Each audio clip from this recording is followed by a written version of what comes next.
আমাৰ লগত ছাত্ৰ হিচাপে সহযোগিতা কৰিছিলে আপোনালোকৰ আত্মুৰ কেন্দ্ৰীয় কমিটিৰ সভাপতি জীৱন বৰুৱা, ছাত্ৰ আছিল ডক্টৰ দেৱজিৎ শইকীয়া, আমাৰ অসমৰ উপসংপাদক ৰবি ভূঞা, যদু কলিতা, ঠিক এইখিনি আমাৰ মানে সৈন্য আছিল। আনন্দ শিল্পী বিষ্ণু দাস, তেওঁ বাতৰি কাকতটো বেছি ফুৰিছিলে। আৰু যেতিয়া এটা প্ৰেছ গৰমৰ প্ৰেছটা হৈছিলে এই বৰা প্ৰেছটো, এই বৰা প্ৰেছৰ পৰা আমি বাতৰিখন দিছিলোঁ। যাই নহওক, তেতিয়া যুগৰ মানুহ এতিয়া হয়তো বহুতে সাংবাদিকতা এৰি দিছে, বহুতে নতুন মানুহ আহিছে। সেই কাকতখন উলিওৱাৰ পিছত আমাৰ গাত এটা পৰিল, মই আলফা, মোক আলফা বুলি, আলফাৰ সচিব বুলি, যিহেতু আলফাৰ সচিবজনে গড়মূৰৰে আছিল, একে নাম, আমি একেলগে পঢ়া, মোক প্ৰায় 6 মাহমান শাস্তি দিছিলে আৰু এই কাকতখন বন্ধ কৰি দিছিলে, আমাৰ যিটো কাৰ্যালয় বন্ধ কৰি দিছিলে। এনেকুৱা ধৰণৰ দুৰ্যোগৰ মাজেদি আহি মই এতিয়া 65 বছৰ হ'ল, এতিয়াও সাংবাদিকতা কৰি আছোঁ আৰু এইটো এটা ধৰ্ম বুলি ভাবোঁ। আৰু যিহেতু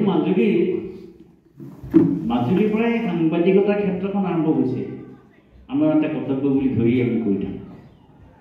আজি আমাৰ পৰ্যবেক্ষক মহোদয়ে এটা কথা ক'লে যে হালধীয়া সাংবাদিক, এই শব্দটো বহুতেই কয়, বহুতে গালিহে পাৰে, সাংবাদিকক গালিহে পাৰে, বহুতে পইচা খোৱা বুলি কয়, টকা পইচা ক'ৰবাত যদি কিবা এটা কাম কৰা বেছিতে হৈছে সাংবাদিকে টকা খালে, এইটো সাংবাদিকে নিলিখি কেলে, এনেকুৱা কিছুমান অভিযোগ পোৱা যায়। এই অভিযোগবোৰ সত্যতা মই নাই বুলি ভাবোঁ। নাই বুলি এইকাৰণে ভাবোঁ যে ৰঞ্জন বৰাই এটা সময়ত SP অত্যাচাৰত গৈ খুব সম্ভৱ কাৰ্ডিঅ'ৰ লগত থাকিবলগীয়া হৈছিল। তেনেকৈ গোবিন্দ কুমাৰ খানৰো তেনেকুৱা হৈছিল, বা এনেকুৱা আমাৰ সাংবাদিকৰ তেনেকুৱা হৈছিল। এতিয়া একেটা এপিছ'ড আমাক কৰি আছে। তাৰ কাৰণে কিন্তু কৰ্তৃপক্ষক দুখ দিলেও নহ'ব, আমিও তাৰ কাৰণে কিছু পৰিমাণে দুখী। আমি পেইড নিউজ লিখিবলৈ লৈছোঁ, এইটো কথা সঁচা। আমি চৰকাৰক তেল মাৰিছোঁ, এইটো কথা সঁচা। আমি কোনোবা গোষ্ঠী এটাক তেল মাৰিছোঁ, এইটো এটা কথা সঁচা, চবেই নহয়। আৰু এটা কথা, অভিযোগটো এইটো, আজি মই কমলাবাৰীৰ পৰা যদি ইয়ালৈ আহোঁ, ইয়াৰ পৰা যদি ৰতনপুৰলৈ যাওঁ, তেতিয়া মোক তেলৰ খৰচটো বনাই দিব। মোৰ সৰু চাকৰি এটা আছিলে কাৰণে মই দিছিলোঁ, প্ৰাঞ্জল ধনটো কোনে দিব কৈছে বা ৰঞ্জন ধন কোনে দিব? এটা বাতৰি সংগ্ৰহৰ কাৰণে কিমান ধৰণৰ মানে অতিশয্য ভোগ কৰিব লাগে, তাৰ ভিতৰত আমি নাম পাওঁ যে হালধীয়া সাংবাদিক। মই কিন্তু সেইটো বিশ্বাস নকৰোঁ। কোনোবাই যদি মোক সোধে যে আপোনাক কিবা পইচা পাতি দিব লাগিব নেকি, সোধে, সেইটো নালাগে। কিন্তু কোনোবাই যদি কয় যে আপুনি জেঙাই মুখত এনেকুৱা এটা হেৰি আছে, আপুনি অকণমান আহক, তেতিয়া মোক তেলৰ খৰচটো দিব পাৰিম।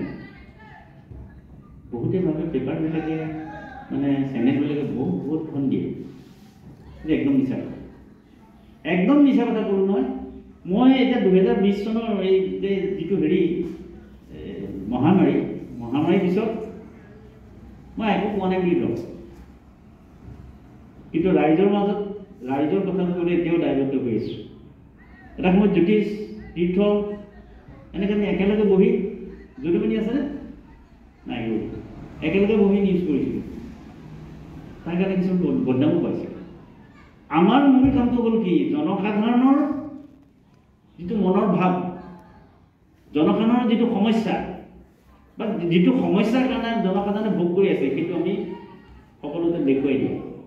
তাৰ পৰা লাভ হওক লোকচান হওক আমাৰ বেলেগ কথা, আমি সেইটো পঠাই দিয়া।